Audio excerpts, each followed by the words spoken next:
Hello বন্ধুরা, ছোটোখাটো mini ব্লগে সবাইকে স্বাগত। আজকে আমরা চলে গেছিলাম সাউথ সিটি মলে। অনেক দিন পর আমার ভাই এসছে, তাই ভাইকে ঘুরতে নিয়ে গেছিলাম। গিয়ে দেখলাম শুধু সেল আর সেল। তো আমার ভাই এখানে বডি স্প্রে কিনছিল, কিন্তু ও খুব কনফিউজ ছিল, ওর কোনো স্মেলই পছন্দ হচ্ছিল না। আর আমি দাঁড়িয়ে দাঁড়িয়ে বোর হয়ে যাচ্ছিলাম। তারপরে চলে গেলাম বটল কিনতে, কারণ আমার একটা বটল কেনার ছিল। তো আলটিমেটলি আমার একটা বটল পছন্দ হলো, সেটা আমি নিলাম। কিন্তু নিয়েও আমি রং নিয়ে একটু কনফিউজ হয়ে গেছিলাম, দুটো রং নিয়ে কোন রংটা নেব। কিন্তু আলটিমেটলি এই কালারটাই নিলাম, কারণ এটা খুবই একটা মিষ্টি কালার। তারপরে চলে গেলাম বিস্কিটের সেকশনে। সেখানে গিয়ে পটেটো ক্র্যাকার্স নিলাম, প্রাণ পটেটো ক্র্যাকার্স, আমার ভাইয়ের খুবই পছন্দের বিস্কিট এটা। তারপরে বরমশাইয়ের জন্য চিড়ে ভাজা কিনতে গেলাম। এই চিড়ে ভাজাটা আমি সবসময় রেখে দিই, কারণ এই চিড়ে ভাজাটা ইজি টু কুক, তাড়াতাড়ি হয়ে যায়। তারপরে চলে গেলাম কিছু হেলদি ফুড নিতে। কিছু ড্রাই ফ্রুটস কিনলাম, যেরকম আমন্ডস কিনলাম, পাম্পকিন সিড কিনলাম।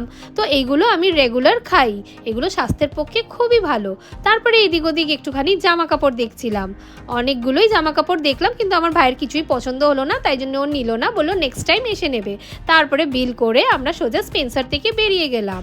বেরিয়ে তারপরে সাউথ সিটি মলটা একটুখানি আমরা ঘুরে দেখছিলাম, কারণ আমার ভাই সেইভাবে আগে কোনোদিন সাউথ সিটিতে আসেনি, এক দুবার এসছিল, তাই ও ঘুরে ঘুরে মলটা দেখছিল, আমরাও দেখছিলাম ঘুরে ঘুরে। তারপরে টাইম জোনে গেল, সেখানে আমি ঢুকিনি ভেতরে, সৌম্য আর ও গেছিল।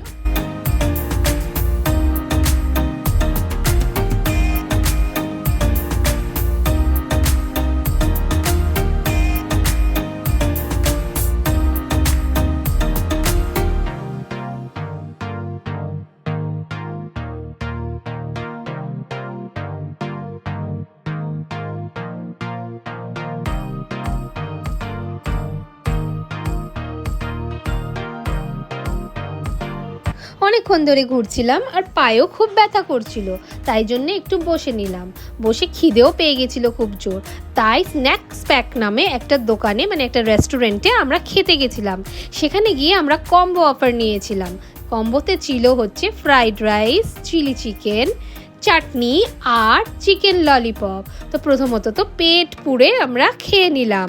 খেয়ে নিয়ে তারপরে আমরা রওনা দিলাম অটো ধরার উদ্দেশ্যে। অটো ধরে আমরা রবীন্দ্র সরোবর মেট্রো স্টেশনে গেলাম। ওখানে গিয়ে ভাইকে তো প্রথমে মেট্রোতে তুললাম। তুলে অ্যাকচুয়ালি মনটাও খুব খারাপ লাগছিল, কারণ 4 দিন ধরে ভাই ছিল, খুব এনজয় করলাম 4 দিন ধরে, কিন্তু আজকে ও চলে যাবে, তাই মনটাও একটু খারাপ লাগছিল। ওর সাথে একটু কথা বলছিলাম, কথা বলে দেখো আস্তে আস্তে মেট্রোও ঢুকে গেল। তো ও মেট্রোতে উঠে গেল। মেট্রোতে উঠে যাওয়ার পর ওকে টাটা বাই বাই বলে আমরা সোজা বাড়ির পথে রওনা দিলাম। টাটা।